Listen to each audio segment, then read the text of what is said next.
Good morning everyone. In the last lecture we have studied about the difference between two types of solid, crystalline and amorphous. Crystalline solids के example क्या क्या हो सकते हैं? Basically जितने भी types of metal और non-metal solids हैं metal and non-metal solids are the examples of what crystalline solids. So basically तो ये बात हो गई है. दूसरे जितने भी कंपाउंड्स है टाइप CO2 कंपाउंड हो गया, SiO2 हो गया, डायमंड हो गया, ग्रेफाइट हो गया, इस टाइप की चीजें क्या है क्रिस्टलाइन फॉर्मेशन करती है.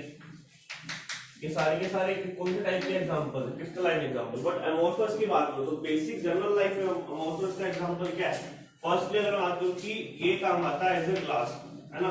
Glass is an example of amorphous. और ग्लास कहां का काम आता है? बेसिकली हमारे डे टू डे लाइफ में बात करो तो लेबोरेटरीज में केमिस्ट्री लेबोरेटरी होगी, जितनी भी चीजें हैं वहां पे बेसिकली किससे बनी होती है? वहां पे वो ग्लास टाइप यूज होता है, बोरोसिल टाइप का. बोरोसिल को हम बोलते हैं बोरोसिलिकेट्स भी बोलते हैं, बोरोसिलिकेट्स. रीजन भी क्योंकि काफी सारे सिलिका कंपाउंड से मिलकर बना होता है. जिस तरह से इसमें Si2 यूज होता है, SiO2, है ना. इसमें बोरोन ऑक्साइड यूज होगा, सोडियम ऑक्साइड यूज होता है, एंड वन मोर थिंग यहाँ पे एल्यूमिनियम ऑक्साइड यूज होता है. तो बेसिकली इन काफी सारे सिलिकेट्स और ऑक्साइड से मिलकर बनता है बोरोसिल. और काफी हार्ड, काफी अच्छा क्वालिटी का ग्लास होता है. बेसिकली जल्दी ये पिघलता भी नहीं है कि आपको हीट करते हो एक्सेस, क्योंकि लैबोरेटरीज में एक्सेस हीटिंग कई बार चाहिए होती है, तो बेसिकली उस टाइम ये मेल्ट भी नहीं होता. सो काफी अच्छा टाइप का ग्लास है. काफी जगह ग्लास यूज होते हैं generally day to day life में. क्या ग्लासेस हर जगह विंडोज पे लगते हैं. आजकल तो जो बिल्डिंग बन रही है वो भी सारी बेसिकली दीवारों की जगह सारा का सारा ग्लास वेयर यूज करते हैं. एक बात तो ये. दूसरा जो बेसिक लाइफ एग्जांपल है वो क्या कह सकते हैं? रबर, है ना. रबर आप लोगों को पता है रबर कहाँ काम आती है? बेसिकली जितना भी ऑटोमोबाइल्स के टायर्स है ना, ऑटोमोबाइल जो हम लोग यूज करते हैं उसके टायर्स कहाँ से आते हैं? किससे बनते हैं? रबर से तो बनते हैं. तो बेसिकली जितने भी जो घर में रबर यूज करते हैं, इरेजर या इलास्टिक वो वाली रबर हो रही या प्लास्टिक में टायर्स बनते हैं, सारा का सारा बेसिक एग्जांपल्स है अमोर्फस सॉलिड्स का, है ना. और थर्ड टाइप का एग्जांपल, थर्ड एप्लीकेशन क्या हो सकती है? इसमें बेसिकली प्लास्टिक यूज करते हैं हम लोग. जो प्लास्टिक जो हमारे घर पे होमवेयर पे जितने भी प्लास्टिक के कंटेनर्स हो गए, है ना, प्लास्टिक कंटेनर जितने भी टाइप के कंटेनर्स है प्लास्टिक के सारे किस टाइप के हैं? अमोर्फस सॉलिड है ना.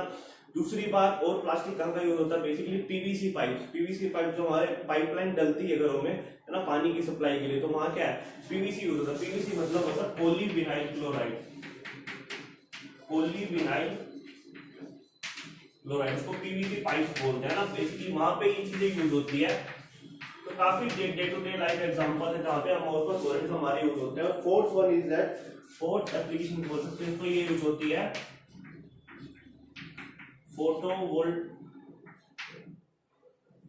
Photovoltaic cell. ना आप लोगों ने फिजिक्स में पढ़ा होगा फोटोवोल्टेइक सेल मतलब क्या होता है? जो कि सनलाइट को किसमें कन्वर्ट करता है? It will convert into the electricity में कन्वर्ट करने के लिए काम आता है. बेसिकली सनलाइट को इलेक्ट्रिसिटी में कन्वर्ट करता है. तो जो मटेरियल यूज होता है ना अंदर, है ना, जो भी इसमें बेसिकली यूज होते हैं सिलिका, जो अंदर एल्यूमिनियम सिलिका यूज होते हैं. जो भी अंदर मटेरियल होता है वो किसका बना होता है? सिलिका का बेसिकली. तो ये सारे के सारे क्या है? ये अंदर का मटेरियल जो है वो किसका है? अमोर्फस सॉलिड का. तो बेसिकली काफी day to day life examples है, एप्लीकेशंस है अमोर्फस सॉलिड्स की. सो नेक्स्ट,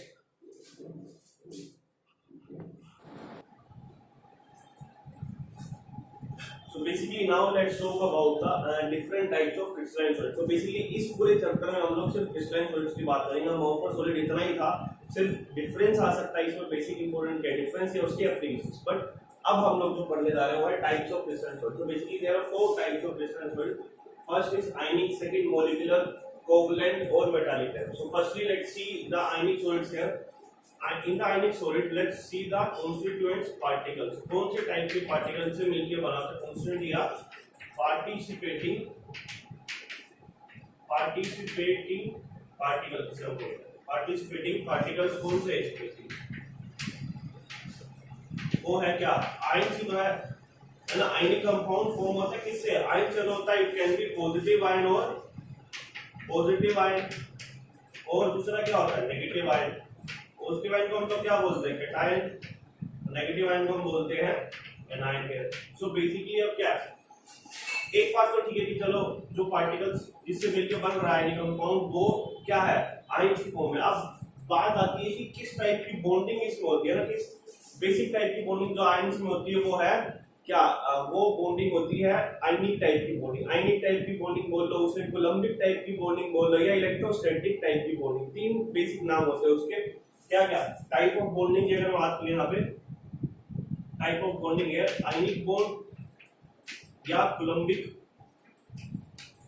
यानी कोलम्बिक टर्म्स या इलेक्ट्रोस्टैटिक टर्म बेसिकली आप लोग फिजिक्स में पढ़ते हो।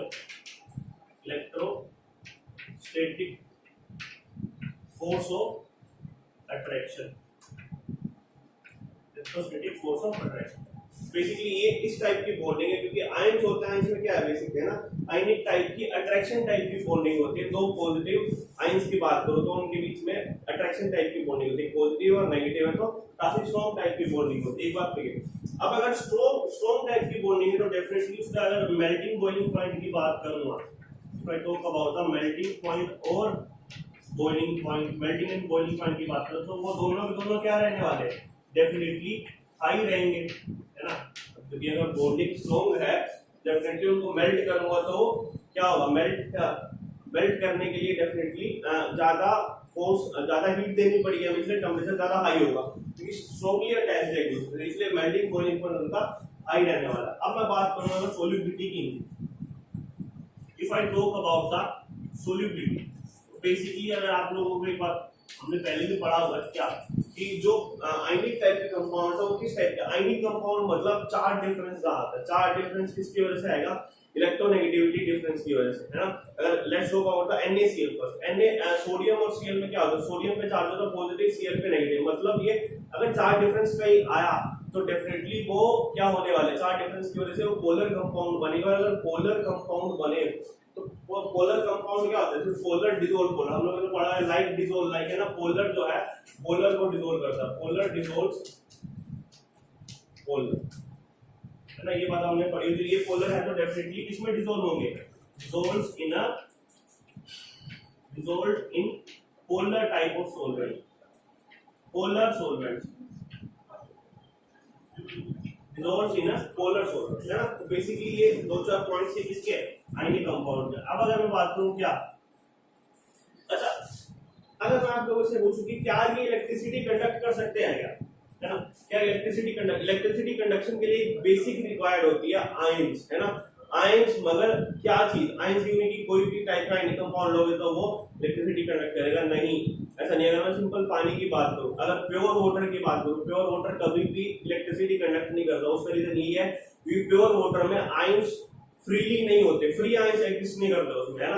बट अगर मैं किसी उसकी बात करूं, किसी सिंपल वाटर की जिसमें क्लोरीनेटेड वाटर हो गया अगर मान लो, तो Cl नेगेटिव आयन में प्रेजेंट होगा। अगर तो अगर कोई भी आयनिक कंपाउंड प्रेजेंट हो गया, ये कोई इंप्योरिटी अगर पानी में आ गई तो डेफिनेटली वो चीज ब्रेक होगी, पानी के मॉलिक्यूल्स ब्रेक हो सकते हैं डिफरेंट आयंस में, H पॉजिटिव और OH नेगेटिव आयन में, तब वो इलेक्ट्रिसिटी कंडक्ट करेगा। इसका मतलब अगर आप लोगों को करंट लग गया, अगर आपके हाथ गीला, अगर करंट लग गया तो डेफिनेटली आपके घर में पानी आ रहा है वो प्योर नहीं बात है ना, तो डेफिनेटली वो इम्प्योर वाटर। और दूसरी बात अगर मैं कहूँ कि यहाँ पे क्या चीज है, यहाँ पे जो चीज में है तो इलेक्ट्रिसिटी कंडक्ट करेगा ये, मगर करेगा सिर्फ और सिर्फ मोल्टन स्टेट में। मोल्टन स्टेट मतलब पिघली स्टेट, लिक्विड स्टेट में बात करूं, है ना। सॉलिड स्टेट में नहीं कर सकते क्योंकि सॉलिड स्टेट में इसका आयन इतने कंपैक्ट होते हैं कि वो मूव नहीं कर पाते एक दूसरे। अगर मूवमेंट नहीं होगी ना आयंस की, फ्रीली मूव नहीं करेंगे तो डेफिनेटली कोई चांस ही नहीं है वो इलेक्ट्रिसिटी कंडक्ट कर सकते हैं। तो बेसिक डिफरेंस क्या है कि जब ये मोल्टन स्टेट में होंगे तो इलेक्ट्रिसिटी कंडक्ट करते हैं। क्या लिख सकता हूं, conduct electricity in molten state, molten state में इलेक्ट्रिसिटी कंडक्ट करते हैं ना। मोल्टन स्टेट में इलेक्ट्रिसिटी, सॉरी राइटिंग थोड़ी सी देख लेना, नीचे ढंग से लिखा नहीं जा रहा, conduct electricity in the molten state only. So basically ये कुछ चीजें थी आयनिक सॉलिड से रिलेटेड, इसी तरह की चीजें हम लोग डिफरेंट टाइप के सॉलिड्स में पढ़ेंगे डेफिनेटली। सो अब अगर मैं बात करूं आपसे second type of solids, molecular type solid. सबसे पहले मॉलिक्यूलर टाइप सॉलिड में क्या चीज देखने को मिलेगी, सबसे पहले इसकी फर्दर क्लासिफिकेशन भी है। मॉलिक्यूल्स में जो कांस्टेंट पार्टिकल्स होते हैं ना, अब मैं सीधा ये हेडिंग से लिखने वाला, मैं सीधा लिखूं कि हाँ यहाँ पे आएंगे, सबसे यहाँ पे क्या होने वाले, मॉलिक्यूल्स होने वाले, जो कांस्टेंट पार्टिकल्स है पार्टिसिपेट करेंगे, जो बॉन्डिंग में जो सॉलिड फॉर्मेशन करेंगे, मॉलिक्यूलर टाइप का सॉलिड फॉर्मेशन करेंगे, उसको वो क्या करने वाले, मॉलिक्यूल्स। बट मॉलिक्यूल्स भी तीन टाइप के हो सकते हैं। ये क्या क्या तीन टाइप के होंगे। पहला मॉलिक्यूल या तो होगा पोलर टाइप, या हो सकता है वो non polar type. Third type होगा जो हाइड्रोजन बॉन्डेड करेंगे, हाइड्रोजन बॉन्ड बनाने वाले, हाइड्रोजन बॉन्डेड टाइप के मॉलिक्यूल्स है ना, जो हाइड्रोजन बॉन्डिंग कर सकते हैं बेसिकली। तीनों टाइप के डिफरेंट पढ़ने वाले हैं। क्या ज्यादा डीप में नहीं जाएंगे, बेसिक चीजें पढ़ेंगे यार, क्योंकि इतना डिफरेंस नहीं पूछा जाता है यहाँ पे जनरल। इसके बेसिस से जनरली कोर्स में आपके एग्जांपल्स आ सकते हैं, है ना, क्या क्या एग्जांपल्स है, किस टाइप का एग्जांपल है ना, इस टाइप के क्वेश्चन आ सकते हैं। तो अगर मैं आपको बोलूं कि ये तो ठीक है, पोलर नॉन पोलर के एग्जांपल क्या हो सकते हैं। अगर नॉन पोलर की बात करूं, नॉन पोलर का एग्जांपल क्या हो सकता है, जैसे पोलर का एग्जांपल है, पहले पोलर का एग्जांपल क्या है, H2 है ना, H2 is an example of polar molecule. So और हाइड्रोजन बॉन्डिंग का एग्जांपल भी क्या कर सकता है, H2 हाइड्रोजन बॉन्डिंग भी तो कर सकता है ना, हाइड्रोजन बॉन्डिंग भी तो कर सकता है बेसिकली। और क्या हो सकता है, यहाँ पोलर वाले में HCl भी लिख सकते हैं हम लोग, है ना, HCl हो गया पोलैरिटी में। और भी काफी एग्जांपल होते हैं। नॉन पोलर में क्या एग्जांपल है, जो सिंपल बाई मॉलिक्यूलर कंपाउंड होता है, मान लो Cl2 हो गया, H2 हो गया, I2 हो गया, जहां इलेक्ट्रोनेगेटिविटी डिफरेंस नहीं आता उनको क्या बोलते हैं, नॉन पोलर कंपाउंड, है ना। जहां पे इलेक्ट्रोनेगेटिविटी डिफरेंस नहीं आएगा तो उनको क्या बोलेंगे, नॉन पोलर टाइप कंपाउंड। अब तो ये बात ठीक है। अब इनमें कॉमन क्या क्या चीजें वो देख लेते हैं एक बार। अगर मैं बात करूं कि क्या तीनों चीजें इलेक्ट्रिसिटी कंडक्ट करते हैं, तीनों की तीनों जो electricity do not conduct electricity, तीनों की तीनों इलेक्ट्रिसिटी कंडक्ट नहीं करने वाले हैं, डू नॉट कंडक्ट, क्योंकि बेसिकली फ्री आयंस ही नहीं है इसमें मूवमेंट के लिए, तो कहां से इलेक्ट्रिसिटी कंडक्ट होगी। तो तीनों की तीनों में एक चीज कॉमन है, क्या, they do not conduct electricity, electricity conduct नहीं करते जनरली। और अगर मैं बात करूं आपसे,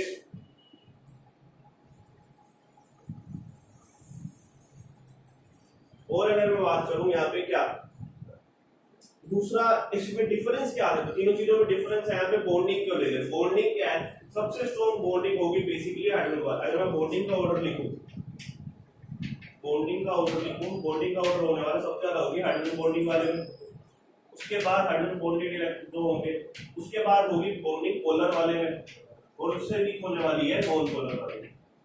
रीजन भी क्योंकि नॉन पोलर में बॉन्डिंग जो होगी वो होगी weak van der Waals type की, weak van der Waals type की बॉन्डिंग होने वाली, weak van der Waals type की बॉन्डिंग होगी यहाँ पे। बट पोलर की बात करो, पोलर में क्या है, पोलर में किस टाइप की बॉन्डिंग हो सकती है, यहाँ पे होगी dipole dipole interaction, dipole dipole interaction AKG। अब बचा इसमें आपको पता है हाइड्रोजन बॉन्डिंग होने वाली, हाइड्रोजन बॉन्डिंग काफी स्ट्रॉन्ग है दोनों कंपैरेटिवली, है ना। बेसिकली बॉन्डिंग का जो ऑर्डर है वो ये हाइड्रोजन बॉन्डिंग वाले मॉलिक्यूल्स में होता है, उसके पोलर में, उसके नॉन पोलर में आता है। एक बात तो ठीक है, फाइनल ये कॉमन पॉइंट पता चल गया कि सारे का इलेक्ट्रिसिटी कंडक्ट नहीं करते। एक डिफरेंस पता चल गया तीनों में क्या है, बॉन्डिंग का। और एक और डिफरेंस भी बेसिकली आ जाता है इसमें, अगर बॉन्डिंग में डिफरेंस आया तो डेफिनेटली मेल्टिंग बॉइलिंग पॉइंट में भी डिफरेंस क्रिएट होगा। कैसे, देख लेते हैं। मेल्टिंग बॉइलिंग पॉइंट का भी ऑर्डर क्या होने वाला है, melting point and boiling point का ऑर्डर भी डेफिनेटली यही रहने वाला। सबसे पहले होंगे हाइड्रोजन टाइप के, उसके बाद आएंगे पोलर, सबसे लास्ट में आएंगे नॉन पोलर, है ना। क्योंकि अगर बॉन्डिंग स्ट्रॉन्ग है तो डेफिनेटली मेल्टिंग बॉइलिंग पॉइंट भी वहां हाई रहने वाला है उसका। सो बेसिकली, है ना, यहाँ पे किस टाइप की बॉन्डिंग है, ये नॉन पोलर वाले में weak van der Waals forces की जगह बॉन्डिंग में आप लंदन फोर्सेस भी लिख सकते हो, इसको और भी नाम दिया था। और बेसिकली इसमें डाइपोल इंड्यूस डाइपोल टाइप की बॉन्डिंग भी आती है, जो नहीं कि weak van der Waals force की, और डाइपोल इंड्यूस टाइप की, जो आपने 11th क्लास में पढ़ा होगा कि इंड्यूस डाइपोल पहले इंड्यूस करता है दूसरे डाइपोल को, उस तरह का चार्ज उसमें नहीं होता बट लेके आता है और फिर बॉन्डिंग करता है, वो काफी वीक होती है। डाइपोल डाइपोल से स्ट्रॉन्ग है, पहले से पोलैरिटी है, पहले से डाइपोल फॉर्मेशन हो रखी है, यहाँ पे डाइपोल बनाना पड़ रहा था, यहाँ पहले से है, हाइड्रोजन बॉन्डिंग से ज्यादा स्ट्रॉन्ग है वैसे भी, तो इसलिए यहाँ पे सॉरी मेजर डिफरेंस इस वजह से आता है। तो ये था मॉलिक्यूल। अगर कंपैरेटिवली बात करो आयनिक सॉलिड और पूरे मॉलिक्यूल सॉलिड में, इन दोनों में कंपेयर करा जाए तो किसका ऑब्वियसली जो है फोर्स ऑफ अट्रैक्शन ज्यादा होने वाला। बेसिकली क्या, इसमें तो आयनिक फोर्स ऑफ अट्रैक्शन तो इसमें ज्यादा होगा, इससे कंपेयर करें तो मॉलिक्यूलर जो है, मॉलिक्यूलर और इसका भी जनरली हाई होता है मेल्टिंग बॉइलिंग पॉइंट, है ना। और इससे कंपेयर करें इससे थोड़ा सा लो रहने वाला मोलिकुलर का। वो सोल्युबिलिटी की बात करें तो डिपेंड करेगा, पोलर वाले जो है वो पोलर में डिसॉल्व होंगे, नॉन पोलर वाले नॉन पोलर में डिसॉल्व होंगे, हाइड्रोजन बॉन्डिंग वाले जनरली जो पानी के साथ या ऐसे सॉल्वेंट जो हाइड्रोजन बॉन्डिंग कर सकते हैं उसमें आसानी से डिसॉल्व होने वाले हैं। एक बात तो ये। दूसरा, इलेक्ट्रिसिटी कंडक्शन का आपने देख लिया कि कोई इलेक्ट्रिसिटी कंडक्ट नहीं करता, तो बेसिकली ये दो टाइप से किसके आयनिक सॉलिड और molecular solid. Now let's move to the third type. Third type is covalent solid. Covalent type of solid में जो कंस्टिट्यूएंट पार्टिकल्स होते हैं वो किस टाइप के होते हैं? वो होते हैं generally non metal atoms. Non metal atoms, non metal type के एटम्स होंगे। इस तरह से अगर मैं आपको एग्जांपल हो सकता है इसका, डायमंड, तो सबके इकट्ठे एग्जांपल भी लिखेंगे लास्ट, डायमंड, ग्रेफाइट, इस टाइप के ये भी हो सकता है कोवलेंट टाइप। या और यहाँ इसको एक और टाइप का सॉलिड भी बोलते हैं, इसका नाम दूसरा और पड़ता है क्या? Network type solid. Network type solid. Network क्या बोला कि चेन काफी लंबी नेटवर्क सा बना के रखते हैं। डायमंड का स्ट्रक्चर आप लोगों ने शायद अगर पढ़ा हो तो क्या होता है, इलेक्ट्रॉन कार्बन पड़े होंगे अगर 11th क्लास में, तो पूरा जो स्ट्रक्चर होता है इसका नेटवर्क टाइप का काफी लंबा स्ट्रक्चर होता है। तो बेसिकली डायमंड का स्ट्रक्चर है वो क्या होता है, थोड़ा सा देख लेते हैं डायमंड और ग्रेफाइट के स्ट्रक्चर में क्या डिफरेंस है। डायमंड का जो स्ट्रक्चर होता है बेसिकली टेट्राहेड्रल टाइप होता है। क्या इस तरह का अगर बात करें,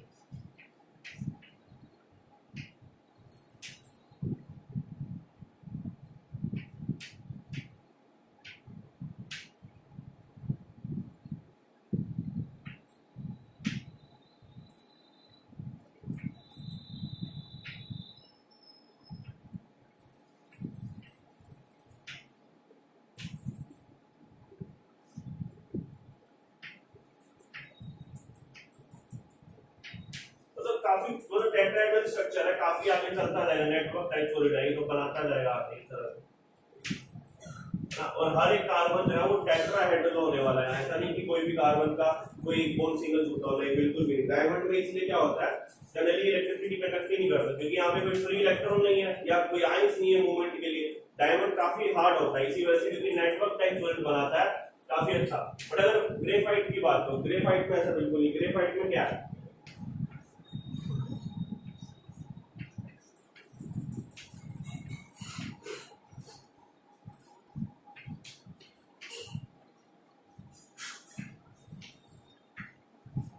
इस तरह का स्ट्रक्चर होता है बेसिकली। इसमें क्या बात होती है,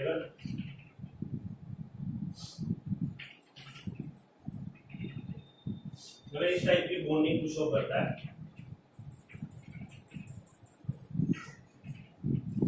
इस तरह।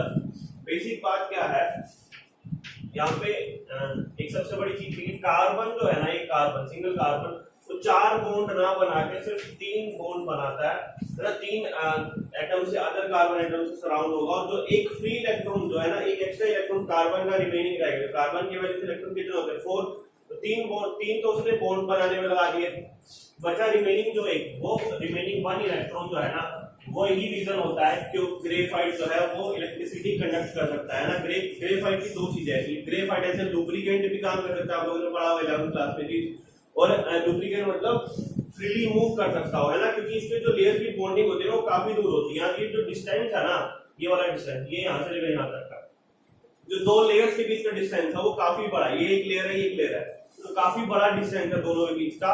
तो उसी डिस्टेंस की वजह से क्या होता है, आपस में जो है ना इनकी लेयर स्लिपरी बन जाती है, इसी वजह से इसको लुब्रिकेंट बोला जाता है। और दूसरा क्योंकि फ्री इलेक्ट्रॉन है इसमें, तो इसलिए ये किसी तरह काम करेगा,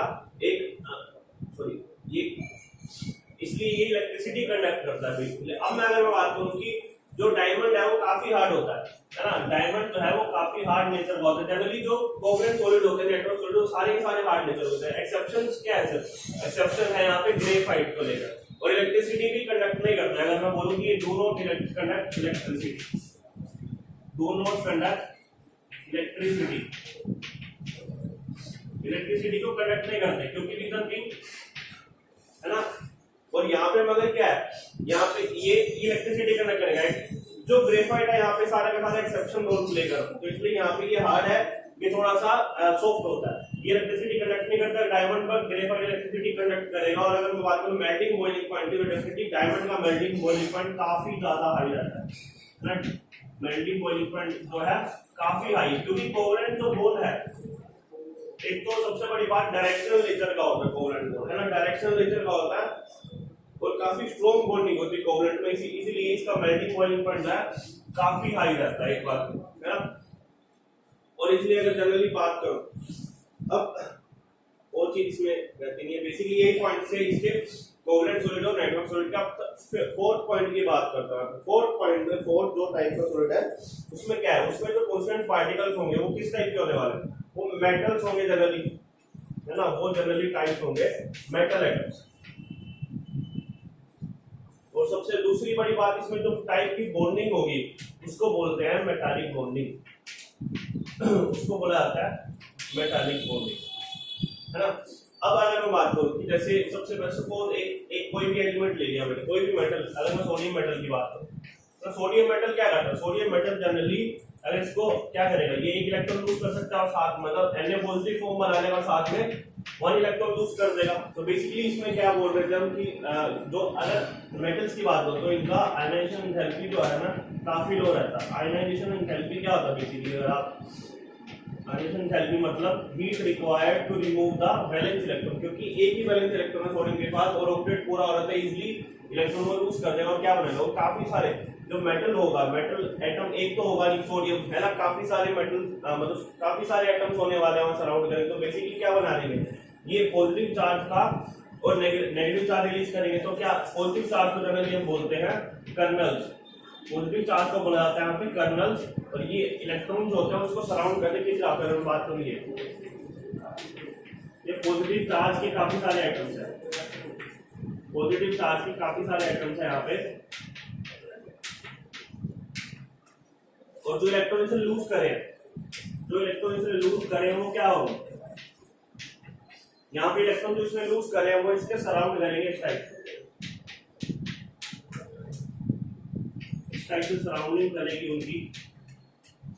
और सबसे बड़ी बात मगर क्या है यहाँ पे, सबसे बड़ी बात क्या है, ये तो जन इलेक्ट्रॉन्स काफी सारे इलेक्ट्रॉन, मैं आपको बात करूं कि सी ऑफ इलेक्ट्रॉन्स हो रहा है, सी ऑफ इलेक्ट्रॉन मतलब काफी सारे इलेक्ट्रॉन्स होंगे यहाँ पे, इसको बोलते हैं सी ऑफ इलेक्ट्रॉन्स, है ना, एक इलेक्ट्रॉन का समुद्र जिसे बोल सकते हो। तो इसमें क्या होता है बेसिकली इलेक्ट्रॉन की जो है मूवमेंट चलती रहती है, और की मूवमेंट ये जो है फ्लो करता रहेगा, यहाँ से यहाँ मूवमेंट चलती रहेगी इसकी, कहीं ना कहीं ये पूरे इसमें मूव करता रहेगा इस तरह, है ना, मूवमेंट जो है इसकी पूरी कंटिन्यूसली चारों तरफ चलती रहेगी। इसकी वजह से क्या होगा, इस मूवमेंट की वजह से, इस मूवमेंट ऑफ आयंस की वजह से काफी ज्यादा इलेक्ट्रिसिटी कंडक्ट कर सकते हैं। तो काफी मेटालिक जो सॉलिड्स होते हैं काफी अच्छे गुड कंडक्टर्स होते हैं किसके, इलेक्ट्रिसिटी के, एक बात तो ये। और क्योंकि metallic bonding is a strong type of bonding, इसलिए यहाँ क्या है, इसके भी जनरली मेल्टिंग बॉइलिंग पॉइंट है वो काफी हाई रहता है। इसका मेल्टिंग बॉइलिंग पॉइंट की अगर हम बात करूं, मेल्टिंग बॉइलिंग पॉइंट वो काफी हाई है यहाँ पे, है ना। एक बात हमने क्या देखी कि इलेक्ट्रिसिटी कंडक्ट करते रीजन भी क्योंकि यार सी ऑफ जो है इलेक्ट्रॉन्स होता है यहाँ पे काफी ज्यादा। दूसरा हमारी यहाँ पे क्या जो इलेक्ट्रिसिटी कंडक्शन का काम है यहाँ पे वो सॉलिड फॉर्म में भी हो सकता है, इलेक्ट्रिसिटी को कंडक्ट करेगा सॉलिड फॉर्म में भी करने वाला है एंड लिक्विड फॉर्म में भी करेगा, दोनों फॉर्म में इलेक्ट्रिसिटी जो है वो कंडक्ट करेगा, इलेक्ट्रिसिटी कंडक्शन यहाँ पे चलेगा, इलेक्ट्रिसिटी जो है वो कंडक्ट करेगा, दोनों फॉर्म में कंडक्ट करेगा। अब जनरली एक दो एग्जांपल हम ले लेते हैं, क्या मेटालिक सॉलिड का एग्जांपल तो क्या है, जितने भी टाइप के मेटल्स और एलॉयज होते हैं वो सारे के सारे मेटालिक सॉलिड्स में आते हैं। इस टाइप का एग्जांपल कोवलेंट सॉलिड का एग्जांपल है, कार्बन में डायमंड, ग्रेफाइट और सिलिका टाइप का एग्जांपल जो है इस टाइप में आता है। इसके एग्जांपल आप लोगों ने पढ़ लिया, non polar type, hydrogen bonding type और ये आयनिक कंपाउंड के एग्जांपल क्या है, NaCl हो गया, is ionic compound, CaCl2, MgCl2, KCl, सारे के सारे क्या है, ZnS हो गया, जिंक ब्लेंड जिसे बोलते हैं, सारे सारे किसके एग्जांपल्स हैं, आयनिक कंपाउंड। सो बेसिकली चार टाइप्स है हमारे पास किसके types of different solids. So this is all for today. Thank you so much everyone.